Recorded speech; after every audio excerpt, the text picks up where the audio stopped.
Lalo, pag bumangga ka sa Duterte, yan si Kiko tsaka to si si Bam, last na nila yan.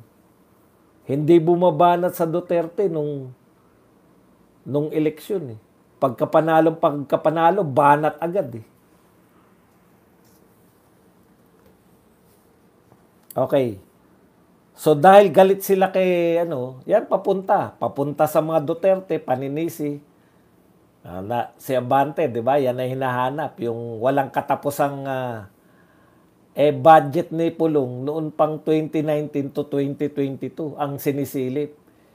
Ang may problema po, etong budget ng 2023-2025. Sisilipin mo yung budget ng 2019-2022. Wala namang makitang anomalya dun sa Davao City. Yan yung problema ng mga yan. Okay, yan no. Insertion of 96 million. Insertion na binabanata nila. Pag binanatan nyo po yung insertion, redon. Pag binanatan nyo yung insertion, balik sa inyo yan. Kasi ang may control ng budget, mga congressman nyo. Si Saldico tsaka si Romualdez. Baka hindi nyo lang alam. Babalik sa inyo yan. Banat na naman to sa Bulacan. Wawa Builders. Yung mga ghost project, ayon kay Redon, ay mga lawmakers behind insertion. Sino yung lawmakers na taga Bulacan? Dahil si Villanueva na naman. Di ba? Ganun lang yan eh. Ang babanatan ng mga yan, yung mga sumuporta sa Duterte nitong impeachment, yan, si Villanueva, tsaka to si Chis Escudero, at tsaka mga Duterte. Yan lang po tunguhin yan. Kaya wala pong kwenta yung investigasyon na yan eh. Doon papunta eh. Hindi nga nila mapatawag si di ba? Kung totoo yan, di patawag nyo nga si Saldico. Po, no? Sa tingin natin, etong mga independent body ko, no? Ano po yan eh. Ano lang po na, kumbaga, delaying lang po yan. Baka may habang hindi pa nila na-divert yung issue. Kunwari, may ginagawa sila na paglutas. Wala po. Wala nga pangalan eh. Ang problema nila, pag napasubo sila dyan. Isa pang problema nila, pag naging miyembro niyan, halimbawa, napasubo sila, kasi mismo yung mga proponent, gustong-gusto na maitayo eh. Halimbawa, bumigay si BBM. Parang dito, napasubo siya rito eh. Yung pumunta siya ron sa kita mo, hindi na siya umiikot ngayon. Siya mismo yung nag-expose sa sarili niya, sa sarili niyang kapalpakan. Ang lawak na bigla, di ba? Ang lawak pala ng problema. Flood control pa lang yan. Mas malaki po yung pondo ng iba pa sa DPWH. Ibig nyo sabihin, may usapan yung DPWH, congressman, tsaka mga contractor, na sa flood control lang tayo, sa flood control lang tayo papalpak, ha? Pero pagdating sa mga kalsada, wag, ha? Pagdating sa mga tulay, wag, ha? Tapat tayo, ha? Hindi po. Kung same contractor yan, same district engineer, same congressman yung namamahala dyan sa iba pang paggawain ng DPWH, malamang yan. May anomalya din dyan. Magtiwala lang tayo kay at manalig kay Senator Marcoleta. Baka magawa ng paraan yung mga yan. Okay. Sir Badong, yung mga nagtuturo, akala mo malinis din sila. Correct. Tama po yan. Kamusta po ang 2025 budget issue na naka-file sa Supreme Court? Ang bagal naman po. Yan po talaga. Ganyan po talaga dito. Kaya nga, Maharlika Pans pa, boss. Naku, napakarami pa po. Ito pong pinag-uusapan natin ay isa lang po sa proyekto ng DPWH. Wala pa po yung mga paggawa. Kita nyo, naglabas na nga si Ungab. Utang tayo ng utang sa ibang bansa. Nung makautang tayo, hindi naman natin popondohan. Alam niyo po, ang inutang lang natin halimbawa, tulay, pampagawa ng tulay. Pero yung lahat po ng iba pa, tutumbasan mo yun ng budget para mapagawa mo yung tulay. Halimbawa, hindi po ang sagot lang po ng mga inutang natin sa labas, yun po tulay, halimbawa, Guimaras, Negros. Yun lang po mismong tulay. Pero yung mga right of way, yun po yung pupunduhan ng katapat ng mga lokal. Putya kung hindi nyo pinupunduhan yun. Dahil wala kayong makukurakot dun.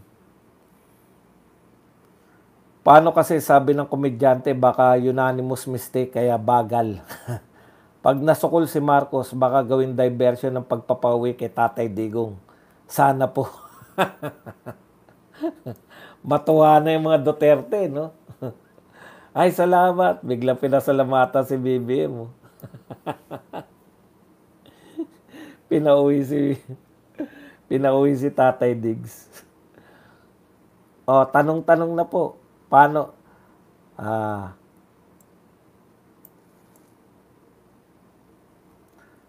Lovely Castro Mayor, pagkaalyado may due process, pag maka-Duterte arrest kahit walang warrant, kasuhan kahit walang witness. Di ba? Rolse, Brandon Royce, tahimik sila dahil delikadyamis sila pag bumanat. Anong delikadyamis? Delikado? Peña Francia sa Bicol. Yung Peña Francia sa Bicol. May niluluto sila na diskarte na suspendin si Baste sa pagka-mayor ng Davao, sabi ni Harry Roque. Katulad niyan, pag ginawa nila yun, magagalit mga tao, may tendency makalimutan, pero hindi po eh. Hindi po natin tatantanan. Isinuko ni Remols. Sabay ang issue sa pagpapa-ICC ni Tatay at yung kaso ni FL. Yan. Dahil sa mga panibagong pasabog. Buti pa sila may due process, samantalang si Tatay Digong walang due process. Correct. Good morning, Sir Buds. Di ka makatulog din. Hindi po, nakatulog na po ako. Boss Nolito Gregorio. Nagising na po. Nagising na po ako. Nakaliputan na po yung 1 million pabahay project ni Bibi. Wala na po yun. Parang 20 pesos na bigas lang yan. Alam niyo po, hindi po naman, ewan ko na lang kung naniniwala kayo dyan. Totoo naman na 20, pero hindi po ganyan yung pagkakaintindi natin ng 20 pesos na bigas. Ang pagkakaintindi natin, sa palengke, may 20 pesos na bigas, tapos, kumbaga, di ba ngayon yung mga bigas hindi naman nagkakalayo, may 50, 45, ganun. 20, magkakaroon ng 30, siguro, parang ganun yung in-expect natin. Siguro po, miyembro ng DBM ay kasali sa anomaly ng budget insertion at duplication. Ang tingin ko po dyan, ang malaki po, yung pong DPWH. No? Pero, yun na nga, po dyan, yung talagang mga pinanggagalingan ng budget.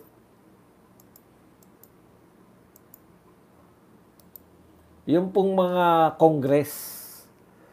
Sana po 2028 na, alam ko marami harapin na problema si BP pag president na siya, pero kaya niya yun kasi masipag si BP magtrabaho. Kaya naman po mukhang malaking problema dahil kanya-kanya na nakaw eh. Kumbaga, ano na tayo ngayon eh, yung ang laya-laya nilang gumawa ng mga kalokohan. Kay Tatay Digong naman, di naman nila nagawa yan. Di ba? Yun po, leadership lang. Leadership, palit leadership lang. Malaking bagay na po yun. Boss Buds, good morning. Si Boying daw po may witness na daw sa flood control anomaly. Di pa mailabas kasi wala pa yung script.